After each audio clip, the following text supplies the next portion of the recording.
വെഞ്ഞാറമൂട് വലിയ കട്ടയ്ക്കാലിൽ ഡിവൈഎഫ്ഐ പ്രവർത്തകന്റെ വീടിനു നേരെ ആക്രമണം. മൈലക്കുഴിയിൽ ആനന്ദിന്റെ വീടിനു നേരെയാണ് ശനിയാഴ്ച പുലർച്ചെ ആക്രമണം നടന്നത്.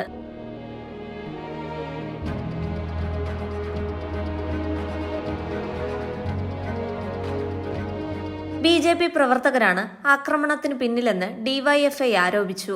ആക്രമണത്തിൽ ആനന്ദ്, മാതാവ് സിന്ധു എന്നിവർക്കാണ് പരിക്കേറ്റത്. ഒരൊക്കെ സംഘങ്ങൾ വന്ന് പ്രശ്നമുണ്ടായിരുന്നു. അപ്പം അമ്മേനെ ഗേറ്റ് ഡോറ് തുറന്നത്. ആ സമയത്താണ് അകത്ത് കയറി നേരെ ഒന്ന് എന്നെ മർദ്ദിക്കുന്നുണ്ടായി. അമ്മേനെ തല്ലിയതുണ്ടായി. ഇരുമ്പ് വടി കൊണ്ടാണ് തല്ലിയത്. അതുകൊണ്ട് അച്ഛൻ പിടിച്ചു പറ്റുമ്പോൾ അച്ഛനെയും തല്ലി. അവർ RSSകാരാണ്. ഒരാളെ തിരിച്ചറിഞ്ഞിട്ടുണ്ട്. അടുത്തുള്ള ഒരാളാണ്. വിഷ്ണുപ്രസാദ് എന്നാണ് പേര്. 2 ദിവസം മുമ്പ് നടന്ന അതിനുള്ള ഇതായിട്ടായിരിക്കുമോ? അതെന്താണെന്ന് കറക്റ്റ് കാരണം അറിയത്തില്ല. കാരണം ആ ഒരു ഇതുമായിട്ട് എനിക്കൊരു ബന്ധമില്ല. ഒന്നുമില്ല. ആ പ്രശ്നമായിട്ടൊരു ബന്ധമില്ല. ഒരു പ്രശ്നമായിട്ടൊരു ബന്ധമില്ല. ഗേറ്റ് തള്ളി തുറന്നൊരു സൗണ്ട് കേട്ടുകൊണ്ട് നമ്മൾ ഫ്രണ്ടിലെ ഡോറ് തുറന്നതും അവർ ജനലൊക്കെ അടിച്ച് കഴിഞ്ഞ് തള്ളി കയറി എന്നെ പിടിച്ച് തള്ളിയിട്ട് ഓടി വന്നപ്പോഴും കൂടെ ഹാളിൽ 3 പേരും കൂടി ഇരിക്കുന്നു. പിടിച്ചു കഴിഞ്ഞതും ഇളയവനെ ഒരുപാട് തല്ലി അടിച്ച് മൂടി ഒരുപാട് അടിച്ച് ഉപദ്രവിച്ച്. അച്ഛൻ പിടിക്കാൻ ചെന്നപ്പോൾ അച്ഛനെ ഒരുപാട് അടിച്ച്. പിന്നെ എന്നെ 2 തവണ അടിച്ച് തള്ളിയെന്ന് ഇട്ട് അങ്ങനെ പടലിയൊക്കെ അടിച്ച് മോനെ നല്ല ഉണ്ടായി. ഇവിടെ അത്രയും അടിച്ച് പൊളിച്ചിട്ട് മുറിക്കകത്ത് അത്രയും കയറി ആക്രമണം നടത്തി. ആരെന്നറിയുമ്പോൾ 3 പേര് തള്ളി കയറി വന്നു. മുഖം മുടിയിട്ടുണ്ടായിരുന്നു. 3 പേരുണ്ടായിരുന്നു. ബാക്കി കാറിൽ 2 കാർ അതിനിടയ്ക്ക് വെച്ച് അങ്ങോട്ട് ബൈക്ക് പോയായിരുന്നു. ഇത് നമ്മൾ അറിയുന്നില്ല. ഒരു പട്ടി ഓടിച്ചെന്ന് ഗേറ്റ് അവിടെ കുരച്ചപ്പോഴത്തേക്ക് ഇവർ അവിടെ കുറച്ചേരം ഇട്ടിരുന്നു. ഇതിങ്ങനെയാണെന്ന് നമ്മൾ അറിയുന്നത്. നമ്മൾ സൗണ്ട് കേട്ട് ഗേറ്റ് തള്ളി വന്ന സൗണ്ട് കേട്ടുകൊണ്ടാണ് നമ്മൾ ഫ്രണ്ടിലോട്ട് ഇറങ്ങിയത്.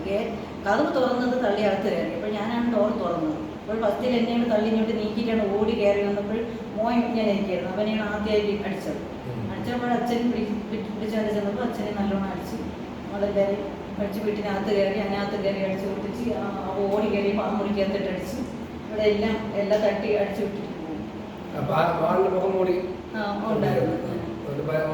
വിട്ടിട്ട് അതറിയാം.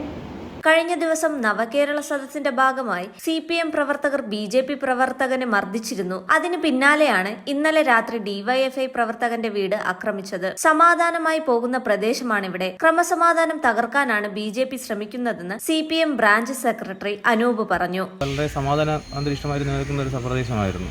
അപ്പോൾ കഴിഞ്ഞ നവകേരള സദസ്സുമായിട്ട് ബന്ധപ്പെട്ട് വോളണ്ടിയേഴ്സായിട്ട് നിന്ന പയ്യന്മാരുമായിട്ട് ഈ വിഷ്ണു എന്ന് പറഞ്ഞിട്ട് RSSന്റെ ഒരു സജീവ പ്രവർത്തനമുണ്ട്. അപ്പോൾ എന്തോ കശവിശയായി അവർ തമ്മിൽ അടിപിടിയൊക്കെ കഴിഞ്ഞ ദിവസം ഇവിടെ ഉണ്ടായിട്ടുണ്ടായിരുന്നു. അപ്പോൾ അതിൻ്റെ ഭാഗമായിട്ടാകണം ഈ ഡിവൈഎഫ്ഐ മറ്റുമൊക്കെ നിൽക്കുന്ന പയ്യന്മാരെ ആക്രമിക്കാൻ വേണ്ടി അവർ പദ്ധതി ഇട്ടേക്കുന്നത്.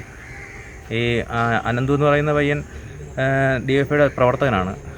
വേറെ അടിപിടിയോ അങ്ങനെയുള്ള ഒരു കേസിലും പോയി പെട്ടിട്ടുള്ള പയ്യനേ അല്ല. വളരെ സൗമ്യനായിട്ടുള്ള പയ്യനാണ്. അപ്പോൾ അവനെ ഈ ആക്രമിക്കുക എന്ന് പറയുന്നത് സമൂഹത്തിനെ ഒരു വെല്ലുവിളിക്കുന്ന ഒരു പ്രക്രിയയായിട്ടാണ് നമുക്ക് മനസ്സിലാക്കാൻ കഴിയുന്നത്. ഈ വിഷ്ണുപ്രസാദ് എന്നുള്ള പയ്യനാണ് ഇതിന് മെയിനായിട്ട് കൂടെ നിന്നത്. ഒരു കാറിൽ വന്നിട്ട് മുഖംമൂടി ധരിച്ചാണ് വീട്ടിനകത്ത് കയറി അവരുടെ വീട്ടിലെ അച്ഛനെയും അമ്മയും എല്ലാം ആക്രമിക്കുന്ന ഒരു നിലപാടാണ് അവർ സ്വീകരിച്ചേക്കുന്നത്. അപ്പോൾ ഈ വലിയട്ടയ്ക്കാൽ വെഞ്ഞാറമൂട് പ്രദേശത്ത് സമാധാന അന്തരീക്ഷം തകർക്കാൻ വേണ്ടിയുള്ളൊരു നിലപാടിലേക്കാണ് RSSും BJPയും പോയിക്കൊണ്ടിരിക്കുന്നത്. വെഞ്ഞാറമൂട് പോലീസ് കേസെടുത്ത് അന്വേഷണം ആരംഭിച്ചു. ഈ ന്യൂസ് കേരള, തിരുവനന്തപുരം.